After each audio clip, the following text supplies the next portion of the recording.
Lugupeetud Rooma klubi liige ja hea külaline. Mina olen Georg Merilo, läbirääkimiste ekspert ja õpetaja. Oled südamest oodatud ettekandele, mida peab teadma kunstist nimega läbirääkimised aastal 2020 Eesti Rooma klubis 14. jaanuaril. Räägin teile, mida läbirääkimiste ettevalmistamisel kindlasti peab tegema ja mida läbirääkimiste laua taga teha ei tohiks.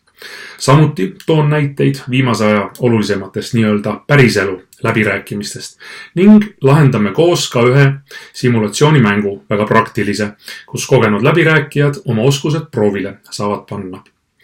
Läbirääkimiste kunsti valdamine on üks viise, kuidas väike saab olla suur ja seda vajab Eesti alanud aastal ju hädasti, kas pole.